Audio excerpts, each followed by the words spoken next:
piloted missiles, aviation history is filled with experiments so wild they almost feel unreal. In this video, we're counting down 10 forgotten aircraft so strange, so risky, and so advanced for their time that you won't believe they actually existed. These aren't just designs. They're real machines that once took to the skies, pushing engineering to its absolute limits. Some of them actually worked, some barely flew, and a few ended in pure chaos. So get ready, because each entry gets more extreme, more unexpected, and more unbelievable than the last. Let's dive straight into the world of aviation insanity.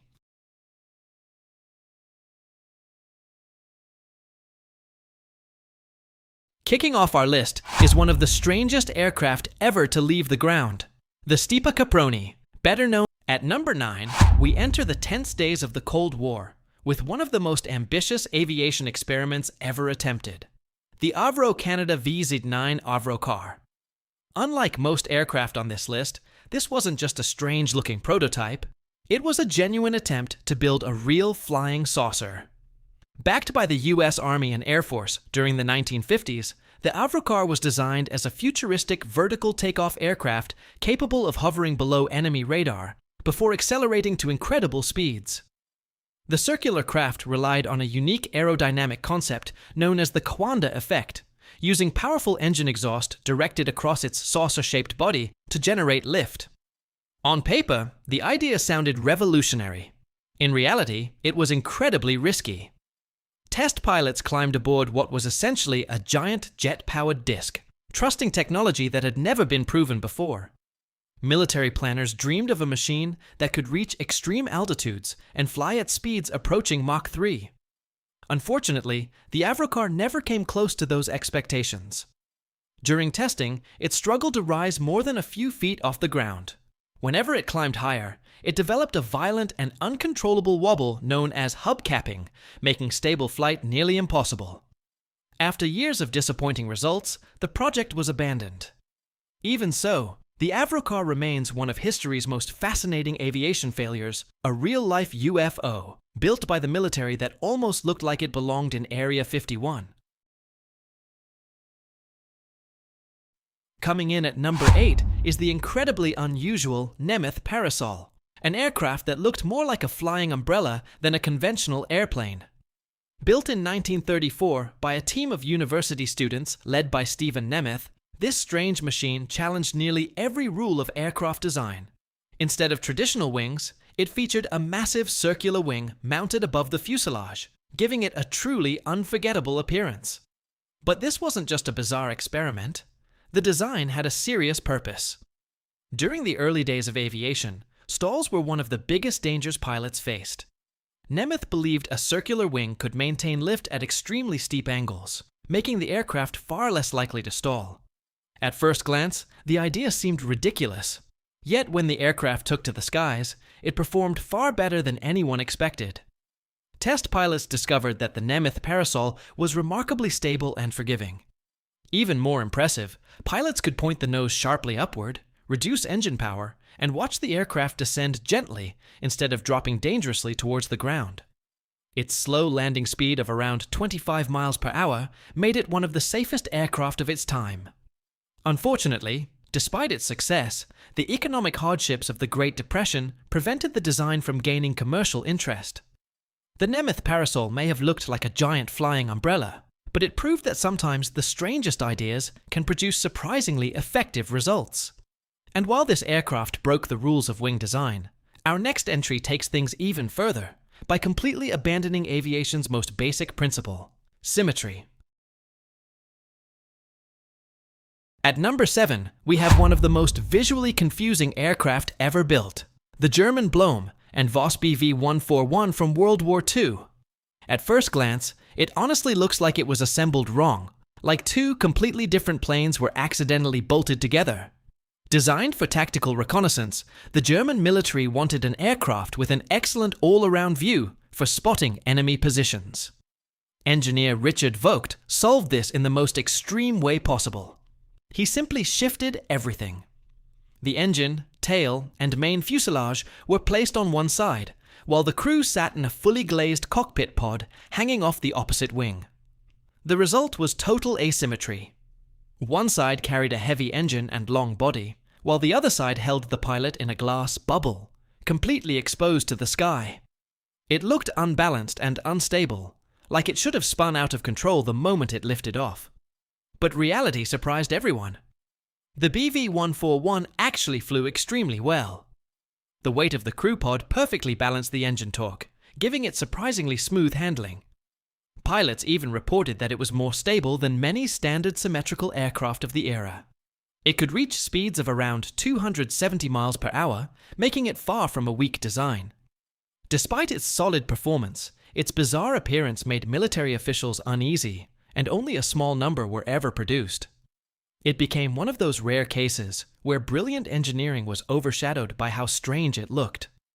With its perfectly imbalanced design that somehow worked flawlessly, the BV-141 earns a strong place on this list. And things only get weirder from here, where aircraft start looking more like living creatures than machines. At number 6, we enter pure experimental madness with the French SNECMA Coleoptere, a name that literally means beetle. And honestly, it fits perfectly, because this 1950s prototype looks less like an aircraft and more like a giant jet engine trapped inside a metal tube. Instead of traditional wings, the Coleoptere used a circular, ring-shaped design built around an annular wing. The idea was ambitious: create a vertical takeoff and landing fighter that could operate without needing long, vulnerable runways.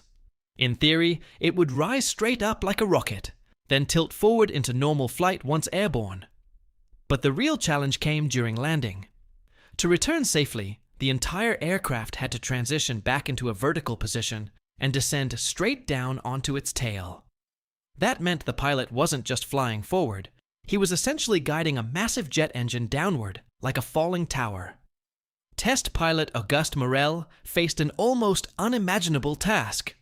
With no modern computer assistance, he had to manually control the descent while looking backward through a small window beneath him, carefully balancing thrust, stability, and gravity at the same time. During its 9th test flight, disaster struck. While attempting another transition to vertical hover, the aircraft became unstable, spun out of control, and crashed. Morel managed to eject, but he suffered serious injuries, and the Coleoptere was completely destroyed. With its radical ring-shaped design and one of the most dangerous landing systems ever attempted, this aircraft earns a strong place on the weirdness scale, and it sets the stage for even more extreme aviation experiments ahead. At number 5, we have one of the most extreme naval aviation experiments ever built, the American Convair XFY-1 Pogo, developed in the early 1950s for the US Navy. This unusual aircraft was part of a bold idea: create a fighter that could take off and land vertically from cargo ships, providing quick protection against enemy submarines. The Pogo had a striking design, featuring a delta wing layout and powered by a massive Allison turboprop engine producing around 5,500 horsepower. This engine drove 2 enormous contra-rotating propellers, giving it the power needed to lift off like a rocket. Instead of sitting normally, the aircraft stood upright on its tail, supported by small landing wheels attached to reinforced fins. Getting into the cockpit was already a challenge. Pilots had to climb a 20-foot ladder just to reach the seat. Once inside, the seat rotated 90 degrees, so the pilot would lie flat on his back, staring straight up at the sky. Takeoff was surprisingly straightforward. The real nightmare began at landing. To land, test pilot Skeets Coleman had to approach the deck horizontally, then pull the nose straight up into a hover, carefully balancing the aircraft while it hung in mid-air. From there, he had to slowly back the aircraft down onto the ground, constantly checking over his shoulder to judge distance while massive propellers roared just inches away. Even the slightest mistake in wind or balance could turn the landing into chaos. Eventually, the Navy realized that expecting pilots to perform this kind of backward precision landing on a move-ins. At number 4, we have one of the most daring jet experiments of the 1950s, the American Ryan X-13 Vertijet. During this era, engineers were obsessed with one goal: eliminating the need for traditional runways. But the X-13 pushed that idea to an almost unbelievable extreme. At first glance, it looks like a sleek jet-powered dart. But there's one shocking detail missing. There is absolutely no landing gear. No wheels, no skids, nothing at all. So the big question is, how did it land? The answer is almost hard to believe. It didn't land in the traditional sense. It was caught mid-air. The X-13 was launched vertically from a special platform mounted on a trailer. Once airborne, it flew like a normal jet, but returning was where things got terrifying. The entire trailer would tilt upright, and at the top hung a steel cable. The nose of the aircraft had a small hook designed to catch it. Test pilot Pete Gerard had to carefully hover the jet, slowly inching forward while battling engine thrust, wind turbulence, and near-zero visibility. Then came the most critical moment. He had to align perfectly and hook the nose onto the wire, essentially hanging the aircraft in mid-air like a giant jet-powered pendulum. One small mistake meant missing the cable entirely, which would send the aircraft crashing backward into the ground. Despite the extreme difficulty, Gerard successfully proved the concept worked. However, the system was far too complex and impractical for real-world military use, especially in combat environments. With its wire-hook landing system and nerve-wracking precision control, the X-13 stands as one of the most unusual jets ever flown. And next up, things get even more extreme when aircraft are launched in ways that feel almost impossible. At number 3, we have one of the strangest fighter escort ideas ever built, the American McDonnell XF-85 Goblin, often called the ultimate parasite fighter. In the late 1940s, the US Air Force faced a serious problem. Their massive B-36 bombers could fly extremely long distances, even across continents, but no fighter aircraft at the time had enough range to escort them all the way. So engineers came up with a shocking solution. Build a fighter so small it could be carried inside the bomber itself. The result was the XF-85 Goblin. It looked less like a jet and more like a flying metal egg with tiny wings. Weighing around 4,000 pounds, it had no landing gear at all. Instead, it was designed to be launched and recovered in mid-air. The concept was wild. The bomber would release the Goblin in flight using a trapeze system. The tiny jet would drop out, defend the bomber if needed, and then attempt to return by carefully flying back underneath the giant aircraft and reconnecting to a swinging hook to be pulled back inside. Test pilot Ed Schoch was tasked with performing this incredibly dangerous docking maneuver. The real challenge wasn't just flying.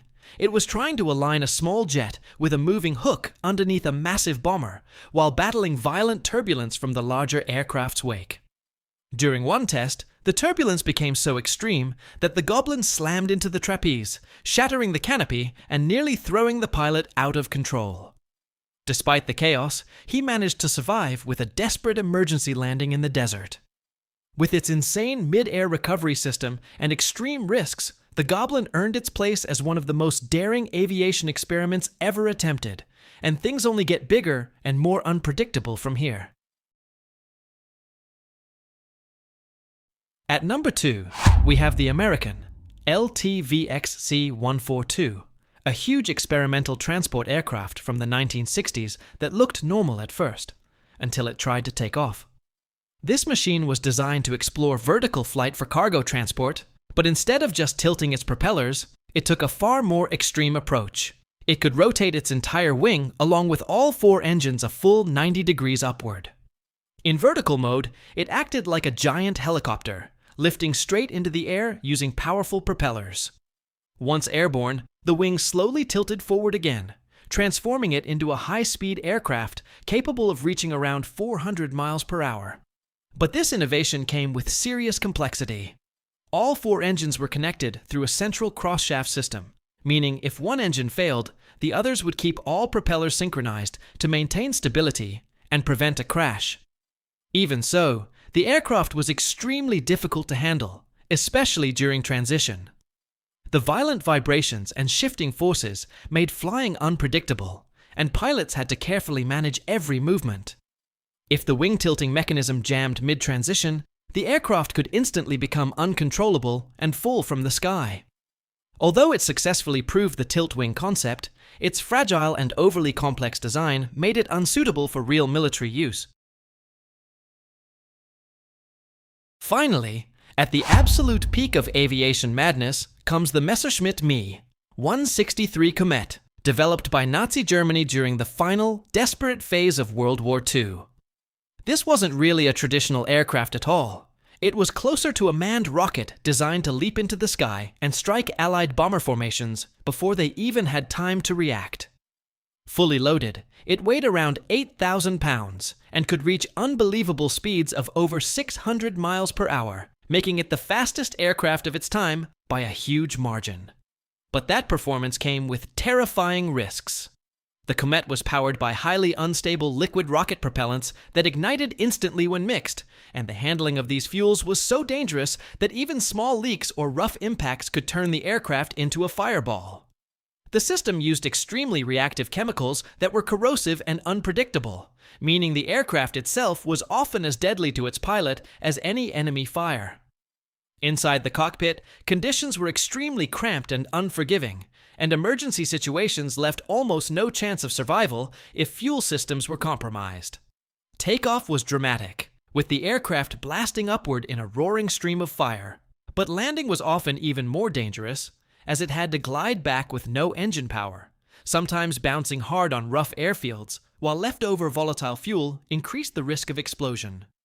Despite its incredible speed and futuristic concept, the Comet remained one of the most hazardous combat aircraft ever built, where flying it meant accepting extreme danger every single second.